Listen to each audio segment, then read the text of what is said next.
Julle onthou nou tot ons nou laasweek gesê dat ons het nou inbeweeg in 'n parentetiese hoofstuk in, wat beteken dat hy was besig gewees met die 7 trompette, en so die 7 trompette het gegaan tot en met 6 toe, en toe skielik het hy sommer net fokus geskuif. As alles goed gaan ons die hele gedeelte van die parentetiese hoofstuk klaarmaak, tot en met vers 14 toe. Ek weet nie of ons uit gaan kom by die 7de trompet nie. Maar hy begin vir ons Openbaring 11, en hy sê vir ons, toe is daar aan my 'n meetstok gegee, wat soos 'n staf lyk. En daar is vir my gesê, gaan meet die tempel van God en die altaar en die mense wat in die tempel aanbid. Die voorhof wat buitekant die tempel geleë is, moet jy weglaat en dit nie meet nie, omdat dit aan die nasies oorgegee is. Hulle sal die heilige stad 42 maande lank met die voete vertrap, en ek sal aan my getuies met sakklere aan opdrag gee om die wil van God vir 1260 dae lank te verkondig. So hy begin basies en Johannes kry die opdrag en hy sê, vat 'n meetstok en ek wil hê jy moet 'n gedeelte gaan afmeet. Nou hierdie meetstok, party vertalings sal homself vertaal as 'n scepter. Nou die groot ding wat eintlik hierso plaasvind is, deel van op die Jordaanrivier was daar 'n tipe riet gewees. En hierdie tipe riet het 'n spesifieke lengte gegroei, en as jy hierdie riet gebruik het, hy was nogal solid gewees, mense kon dit gebruik het vir 'n loopstaf, dit het gelyk soos 'n staf, maar daai was dan ook gebruik gewees as 'n maatstaf, om dan te kan 'n sekere mate uit te meet, en so hy word hierdie stok gegee, en hy sê vir hom, gaan meet die tempel van God, die altaar en die mense wat in die tempel aanbid, en dan bring hy skeiding tussen daai gedeelte en die voorhof wat buitekant die tempel geleë is. Nou moet ons onthou, as jy nou gaan dink aan die struktuur van die tabernakel en later die tempel, en wat ons wel sien gedeeltes van die hemel, lyk dit asof daar primêr, veral as mens dink aan die tempel, wat jy die allerheiligste gedeelte gehad, en dan het jy aan die buitekant van die allerheiligste, die heilige gedeelte gehad, en aan die buitekant van dit was die voorhof gewees. Nou moet julle onthou, dat as ons nou dink aan die allerheiligste, dis nou die plek gewees waar net die hoëpriester 1 keer 'n jaar kon ingaan. So jy kon nie net op algemeen daar ingegaan het nie, daar was nie cleaners gewees wat gaan afstof het of vacuum daar nie, daai was 1 keer 'n jaar net die hoëpriester en dit is dit. As ons gaan praat na die daar is die allerheiligste, as ons praat van die heilige, dan praat ons van die grootendeels die area waar meeste van die priesters was. As jy nou 'n Joodse man was wat aanbidding kon gedoen het, kon jy nou in die heilige deel ingaan, waar die offers gemaak word ensovoorts. En so daai area was basies geallokeer gewees vir die algemene Joodse mag, saam met die priesters ensovoorts. Dan het jy die voorhof gehad, maar die voorhof, dit was amper half oop gewees vir Joodse vroue gewees, dit was oop gewees vir nie-Jode, en die doel van hierdie area was vir vroue en nie-Jode om ook deel te kan word van aanbidding, maar dit is meer nog 'n algemene area. So uit die 3 uit word hy geklassifiseer as die minste heilig van die 3 areas. En so dit is gewoonlik die tempelstruktuur. Maar julle onthou nou dat die tempel, teen die tyd wat hy hierso praat oor die tempel, is die tempel al 10-1 al afgebreek. So as jy dink net aan die geskiedenis van die tempel, God gee vir Salomo opdrag om die tempel te bou. Teen die tyd wat Babilonië daar aankom, dan vernietig hulle, sloop daai tempel tot op die grond. En dan die volgende ding wat gebeur is, op 'n stadium onder Zerubabel, onder Esra en onder Nehemia, herbou hulle die tempel en die mure en alles waarmee saamgaan. En dan teen die tyd wat ons by Herodes kom in die Nuwe Testament, min of meer naby Jesus se tyd, dan het hy klomp geld gegee, Herodes 'n klomp geld gegee om die tempel mooi te maak en basies nou in 'n werkende toestand te kry, maar in die jaar 70 na Christus kom die Romeine en hulle sloop daai ding weer tot op die grond. So dis min of meer die areas of die fases wat ons die tempel insien. En so teen die tyd wat ons hierdie lees, is 10-1 bestaan die tempel nie meer nie, bloot omdat Johannes, ons glo dat hy het geskryf na 90 na Christus, maar nou word daar opdrag gegee, meet hierdie gedeelte uit. En eintlik wat gaan plaasvind, is daar 'n skeiding tussen die tempelgebied, wat ons nou praat van, is die allerheiligste en die heilige, en die voorhof. Daar is die voorhof, en hy noem dit spesifiek. Hy sê die voorhof is oorgegee aan die nasies, en wat hulle gaan doen is, hulle sal die heilige stad vir 42 maande lank met hulle voete vertrap. Ek dink net wat gebeur, onthou julle op 'n stadium in Johannes 2 het Jesus in die tempel ingegaan, en hy het net 'n klomp ouens met 'n sweep uitgejaag. Dit was in die voorhof gewees. So in die voorhof het hulle gewoonlik, dis nou meer die algemene plek, en dis waar hulle op 'n stadium het hulle nou begin skapietjies, lammetjies en alles verkoop. So as jy nou 'n offer moet gaan doen in die heilige een, dan het jy byvoorbeeld altyd daar aangekom, priesters het gesê, sorry, jou lammetjie is nie oulik genoeg nie, jy moet ene gaan koop by hierdie ouens. Hulle vra jou 4 keer die bedrag vir daai lammetjie, maar die priesters kry 'n kat uit die proses uit. En so toe Jesus in die tempel ingekom het en hierdie ouens uitjaag, dit was die voorhof. Die voorhof was 'n plek gewees waar daar korrupsie begin plaasvind het. Teen die tyd wanneer ek en jy Jeremia 7 lees, dan sê die Here, my oë is op die tempel, ek sien wat daar aangaan, ek sien dat hierdie 'n den van rowers geword het. So met ander woorde, ons sien op hierdie gedeelte, nou word daar skeiding gebring tussen die tempelarea en die voorhof, die plek waar dit onheilige mense is, mense wat vernietiging bring, mense wat vertrapping bring. So dis dit die plaasvind. En nou, as ons praat van, jy moet meet, dan sê hy spesifiek, jy meet hierdie gedeelte, en hierdie afmeet was 'n teken van eienaarskap, om te kan sê, dit wat jy afmeet, dit behoort aan God. Dis God se eienaarskap, en dit is vir hom geallokeer. So, dan gaan hy, en hy praat nou van 42 maande, en dan later praat hy van 1260 dae. Nou, daar's 3 kere, of daar's 3 tipe maniere hoe hulle dieselfde tyd vir ons gee in die boek Openbaring. Hy sal praat van either 42 maande, dit is 3,5 jaar. Of hy sal praat van 1260 dae, dit is 3,5 jaar. Of hy sal sê 'n tyd en 'n tyd en 'n half, dit is 3,5 jaar. So met ander woorde, 3,5 jaar is 'n tydperk wat geallokeer is. Nou, as ek en jy vir onsself nou die vraag gaan vra, hier is nou vir julle 'n vraag. Wie weet in watse jaar is Jesus gebore? Okay, so kom ons gee vir jou gou. As ons die Bybel lees, gee die Bybel vir ons antwoorde van hierdie goeters. Nou, ek weet nie weet dit nie, maar kom ons gaan lees die geboorte van Jesus, Lukas 2 vers 1 tot 2. Gedurende daardie tyd het die Romeinse keiser Augustus 'n bevel uitgevaardig dat die sensus deur die hele Romeinse ryk gehou moes word. Dit was die eerste sensus wat gehou is toe Cyrenius gouverneur van Syrië was. Dis daai is wat hy vir jou gaan gee. Dan Matteus 2 vers 1. Jesus is in Bethlehem, Judea gebore in die dae van koning Herodes. Hoor mooi, ons vra die vraag, wat se jaar? En die Bybel antwoord nie 'n jaar nie, maar 'n tydperk. As jy gaan kyk na Johannes die Doper, wanneer het sy bediening begin? Dis Lukas 3, hy sê dit was die 15de regeringsjaar van Tiberius, die Romeinse keiser. Pilatus was gouverneur in Judea, Herodes Antipas was heerser in Galilea, sy broer Philippus was heerser oor Iturea en Trachonitis en Lysanias was die heerser van Abilene. Annas en Caiaphas was die hoofpriesters en die tyd het boodskap van God na Johannes gekom, seun van Sagaria, wat in die woestyn gebly het. So, julle moet verstaan, meeste van die tyd, as jy deur die Bybel gaan lees en jy wil weet wanneer gebeur iets, het hulle nooit 'n jaar aangekoppel nie. Wat ons kan doen, is ons kan gaan kyk en sê, wanneer was Tiberius die keiser gewees? Wanneer was Pilatus die gouverneur?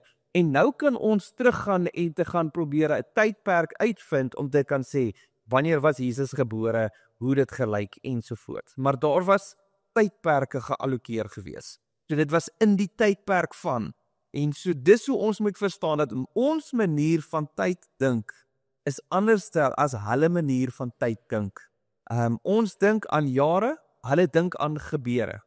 So as ons begin en ons praat van 'n 3,5 jaar tydperk, dan sit ek en jy en ons sê ons begin by Januarie 2025, die 1 Januarie, en 3,5 jaar beteken dat ons gaan deur die jaar 25, 26, 27, en dan weet ons natuurlik ons het 6 maande, so kom ons tel net nog 6 maande in. Dis 3,5 jaar. Ons het dit baie goed geallokeer, want ons is goed geskool in 'n kalender en hoe dit werk ensovoorts. Vir daai tyd moet ons verstaan, hier's meestal van hierdie goeders is gebruik as 'n tydperk, as 'n area afgebaken. Onthou nou, as ons gepraat het van Openbaring en ons praat heeltyd van 7. 7 is die teken van volledigheid. 7 beteken dat as ons praat van daar is 7 trompette, 7 seels, 7 dae, 7, dis 'n volledige groepering van wat ook al plaasvind. 7 is volledig. So wat is 3,5? Dis onvolledig. Dis die helfte van. Dit is nie volledig nie, dis nie klaar nie. Getal 6 is die menslikheid van dit. So daar word tye en goeders afgebreek spesifiek om vir jou iets te kommunikeer. So as ons praat van 3,5 jaar. 3,5 jaar was op 'n stadium toe Elia het die stelling gemaak dat dit sal vir die volgende 3,5 jaar nie reën nie. Vir 3,5 jaar is daar droogte op grond van die afgoderry wat plaasgevind het. En Agab en Isebel was die ouens gewees wat in charge was. En aan die einde van die 3,5 jaar toe uiteindelik toe gaan ontmoet Elia die Baalprofete op die berg en toe sien ons is die vernietiging van die Baalprofete en toe kom daar reën.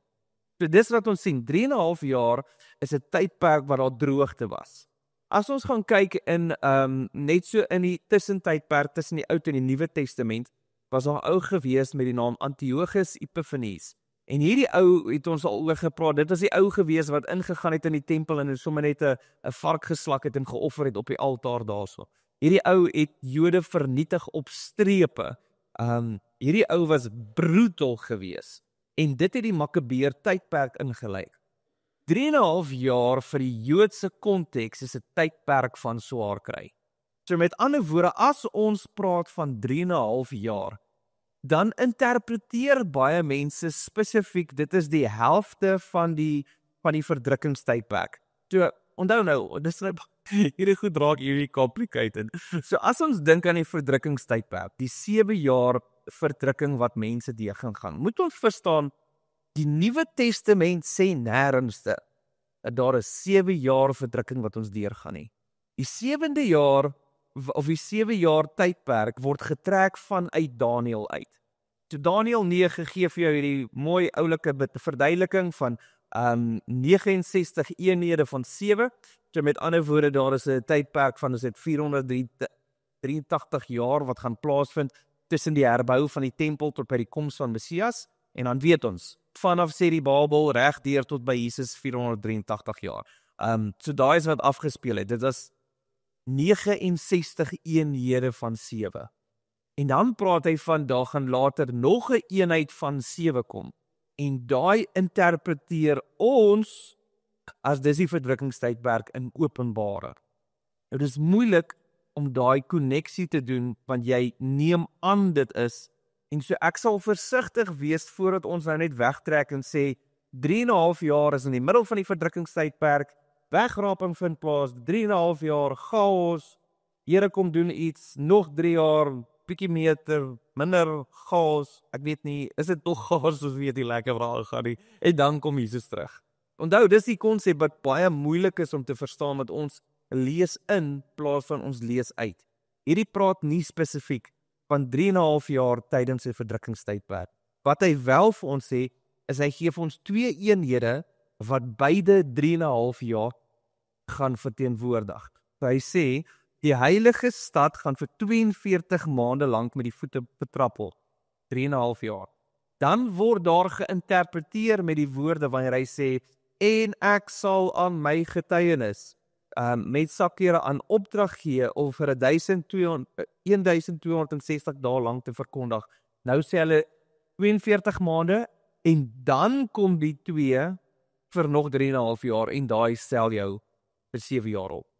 Dis nie wat hy noodwendig sê nie, jy kan dit ook interpreteer oor 'n tydperk van swaar kry, en in hierdie tydperk van 3,5 jaar gaan hierdie getuies kom en hulle gaan besig wees om te verkondig. So, dis baie moeilik om hierdie te interpreteer, want hy sê nie en dan nie, hy sê net en. Hier volg die volgende ding. So dit maak dit ongelooflik moeilik om te interpreteer. So party ouens lees hierdie twee gedeeltes en hulle sê hierdie is jou 7 jaar verdrukkingstydperk, 3,5 jaar. Ek sal op die punt kom om te kan sê ons praat moontlik van dieselfde 3,5 jaar en hierdie 3,5 jaar word geallokeer as 'n tyd van swaar kry. As hy elk geval hy gebruik hierso in hierdie 42 maande lank, dan gaan die heilige stad met voete vertrap word. Nou heilige stad op hierdie stadium, die konsep om dit te verstaan, dit is die plek van die teenwoordigheid van die Here. Dis wat ons van praat hierso. So ons praat hierso van 'n plek wat geallokeer is, as God se plek en dis waar sy teenwoordigheid is. Nou ons kan baie maklik onsself gaan herinner en gaan sê jy kan die Bybel weer eens lees, in Openbaring lees as dit na die wegraping plaasvind en dan beteken hierdie vir my en vir jou niks.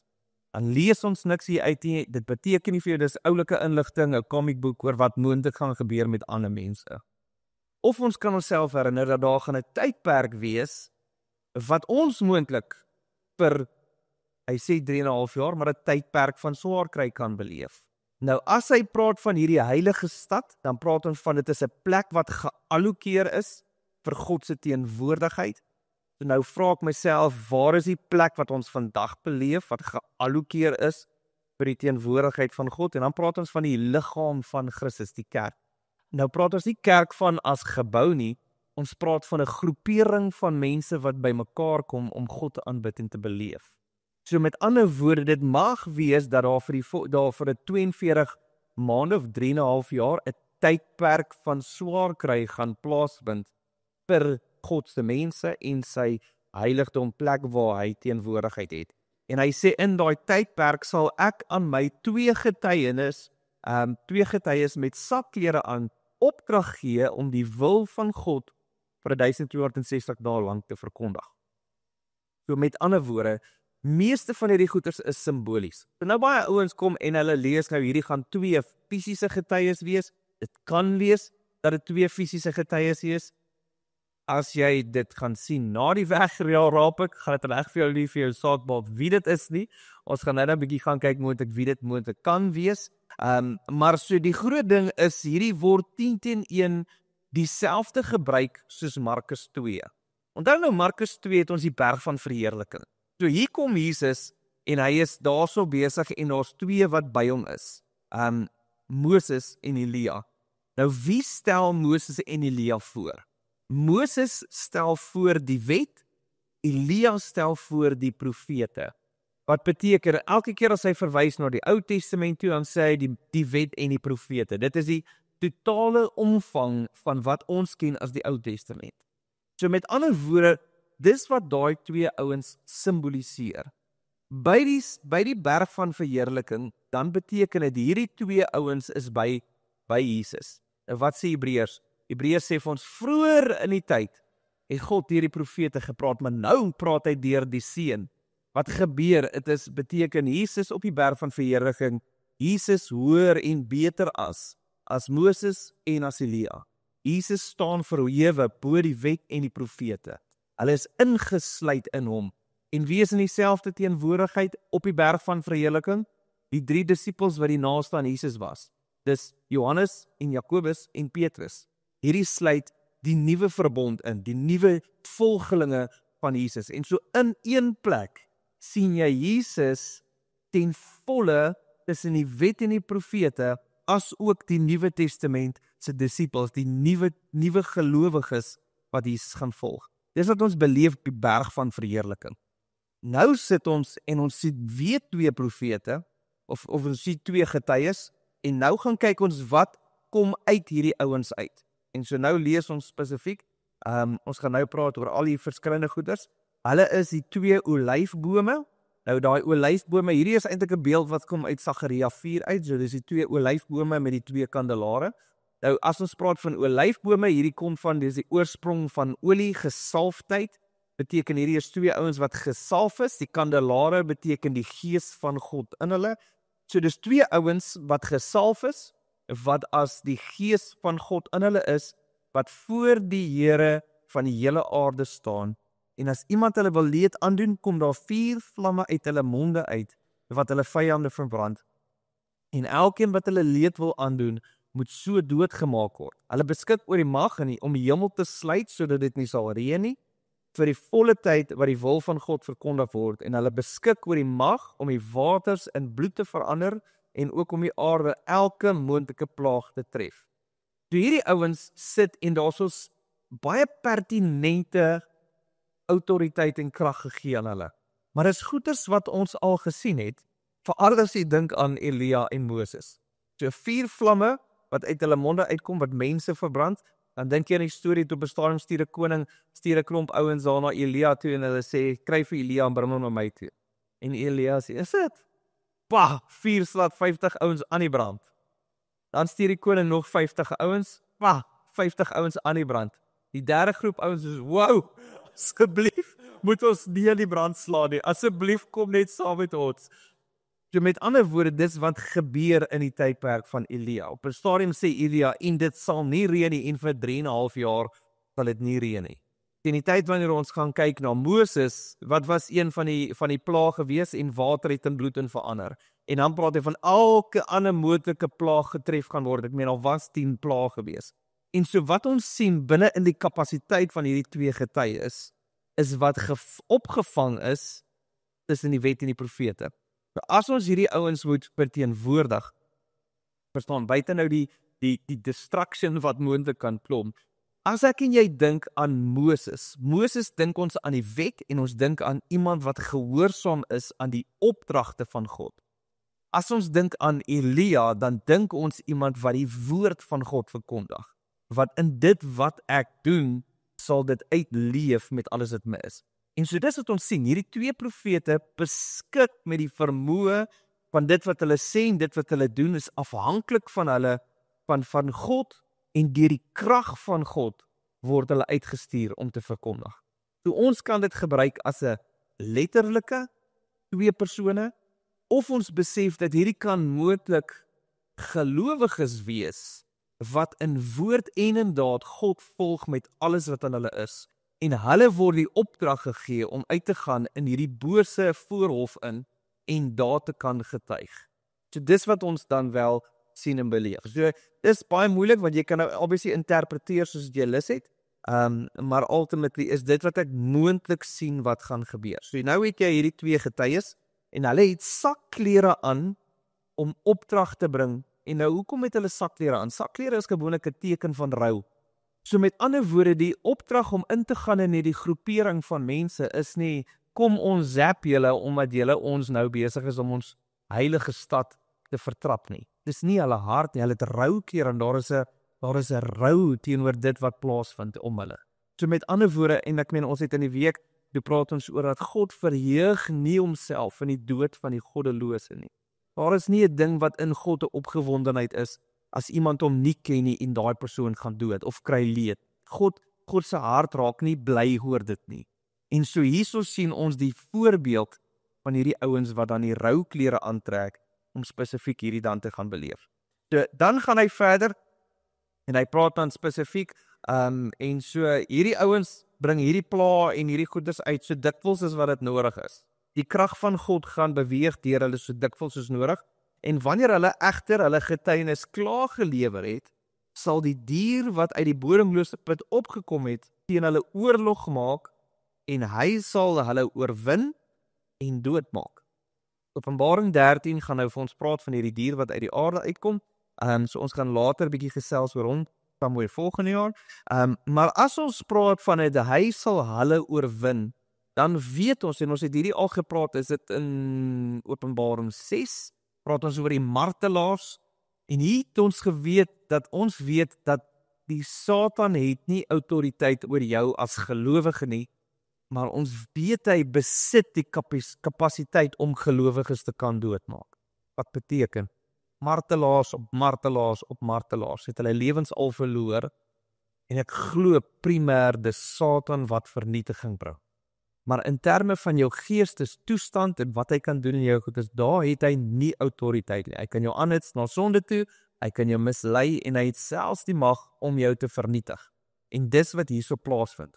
So as ons nou gaan dink aan hierdie twee getuienis, is 'n groepering van mense wat afhanklik is om te kan sê wat God wil sê ek moet doen en doen wat God wil hê, het doen dra rouklere besig om te getuig in hierdie tydperk wat van swaar kry is, gaan hierdie dier hulle doodmaak. Hy maak hulle fisies dood en dan sê hy hulle lyke sal langs die breë straat van die groot stad lê. Nou, hy praat hierso van die groot stad en dan gaan hy nou vir ons verduidelik dat dit is dieselfde plek waar hulle die Here gekruisig het. So hier praat ons van Jerusalem. So met ander woorde, hierso is die heilige stad van Jerusalem wat almal so na groot vakansies toe gaan want dit is waar Jesus is en amazing is en alles. Maar hier noem hy hulle figuurlik Sodom en Egipte. Nou Sodom prentjie van sonde, as ons praat van Egipte, praat ons van 'n prentjie van rebellie. Beide hierdie twee het obviously diep betekenis in terme van die Ou Testament. En so nou is hierdie twee persone of hierdie twee getuies lê dood en hulle lyke lê in die pad. En dan sê hy vir 3,5 dae lank sal mense vanuit al die volke, stamme en taalgroepe en die nasies sal die lyke sien lê. Nou weer eens 3,5 dae se 'n tydperk van swaar kry.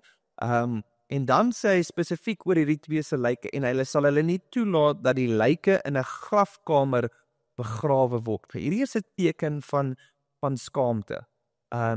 Kriminele wat op 'n kruis gesterf het, uit al die kriminele wat op 'n kruis gesterf het, was daar net een wat in 'n graf gesit was. En dit was Jesus. Maar 'n krimineel op 'n kruis het nie 'n graf gekry nie. Hulle was gewoonlik op 'n ashoop gegooi en daar was hulle verbrand gewees of wat ook al die geval mag wees. Maar dit beteken as jy nie begrawe word nie, dit is wat gebeur is, soos jy beleef shame oor jou familie. Dis 'n skaamte wat net so hang oor jy kry nie die dignity om eers begrawe te word. En dan wat gebeur is, dan sê jy die bewoners van die aarde sal juig oor hulle dood. En hulle sal baie bly wees daaroor en aan mekaar geskenke stuur, omdat hierdie twee profete die bewoners van die aarde getuister het. So nou kom jy en jy sien dat daar is 'n feesviering van hierdie wêreld se kant af. Mense, as jy gaan kyk en jy gaan beleef al hierdie ateëste en hoe hierdie ouens hulle self verlekker in die swaar kry van die kerk, in die val van kerkleiers. Hierdie ouens verheug hulle self want hulle glo dat hierdie is 'n teken dat hulle reg is. En so dis wat jy hierso beleef. Is nou het jy hierdie getuies en hierdie ouens is eintlik besig om 'n impak te maak in hierdie goddelose area in 'n tydperk van swaar kry. En dan word hierdie getuies geoorweldig en dit kom voor asof hulle heeltemal dood is en dit vernietig en die ouens fees, hulle wat vier fees as gevolg van dit. En dan sê in vers 11, maar na die 3,5 dae het die lewegewende gees van God in hulle gekom. En toe hulle op hulle voete oorent gekom en het 'n groot skrik aan almal wat hulle gesien het oorweldig. En hulle het ook kragtige stem van die hemel af hoor sê, kom op hierheen. En hulle het toe in 'n wolk na die hemel toe opgevaar terwyl hulle vyande toe kyk. Nou as ons dink aan Jesus wat weer gaan terugkom, dan sê die Engelse, die engele kyk en hulle sê soos wat jy Jesus sien opgaan, so gaan jy hom ook sien terugkom. En so as ons hierdie sou interpreteer dat die twee getuienisse is dan wat ons as gelowiges sal beleef, die gelowiges wat in 'n swaar kry tydperk die verkondiging moet doen, dan sien jy in 'n tydperk gaan dit lyk asof die kerk dood is. En die wêreld sal juig en feesvier, maar dan gaan daar 'n stem wees en hierdie gaan lewendig gemaak word en hulle gaan op 'n wolk opgaan na die Here. En dis wat ons dan sien in daai oomblik. En dan in daai selfde uur was daar 'n geweldige aardbewing en 'n tiende van die stad het in mekaar getuimel. Die aardbewing is 7000 mense gedood. 7 volledige getal So met ander woorde, daar is die regte hoeveelheid mense wat doodgemaak is. Ons praat van duisende, so baie mense, presies soveel soos dit moet doodgemaak word. En die oorblywende mense het beangs geword en aan God van die hemel eer betoon. Die tweede verskrikking is verby, en kyk, die derde een kom spoedig. En so dis wat die eerste gedeelte gaan. So jy kan obviously hierdie ouetjie interpreteer soos wat jy wil. Ek herinner myself altyd, as ons hierdie sien en ons beleef hierdie, dan vra ons onsself, wat mag moontlik ons rol wees as wegraping nie eintlik deel van God se verstaan is van hoe die terugkoms is. Dan beteken dit dat ons as kerk 10 teen 1 in 'n tydperk van swaar kry gaan, van absolute vernietiging in 'n wêreld wat die ondergang wil sien van gelowiges. En daar gaan 'n punt wees wat 'n mens gaan in 'n hart hê van rou en uitgaan, 'n impak gaan maak, maar wanneer hulle doodgemaak word deur die krag van Satan, wanneer dit lyk asof die kerk vernietig gaan word, dan kom die lewegewende Gees en hy rig ons op. En so ons kan so vinnig paniekerig raak oor die swaar kry tydperk. Ons moet verstaan dat die einde van die storie is, die lewendegewende Gees is wat die kerk gaan oprig en hom gaan roep na God toe in sy teenwoordigheid, sodat die oordeel van God uitgestort kan wees op die nie-gelowiges wat gaan agterbly. En so as jy my gevra het, sou ek gesê, dit is wat Openbaring 11 vers 1 tot 14 sê. Ek gaan afsluit en dan is daar vrae, kan julle vra. Here, wat 'n voorreg is dit wat ons het om tyd te kan maak om hierdie goeders te sien, te beleef. Here, ons kan aan hierdie kant ongelooflik moeilik staan en sê hierdie is presies wat dit beteken. Alhoewel, Here, soos dit ons het studeer, Here, begin ons onsself heeltyd vra, Here, maar wat is die hart? Wat sien ons? Wat beleef ons? Wat is ons verantwoordelikheid? En so ek wil bid, Here, dat swaar kry ons nooit sal laat terugstaan nie, Here, dat swaar kry nooit ons angstig maak nie. Here, van die lewegewende Gees sal vir ons lewe gee. Here, ons hoop is geanker in U. En ek wil bid, Here, dat met alles wat in ons is, dat ons daaraan sal vashou. In Jesus naam. Amen.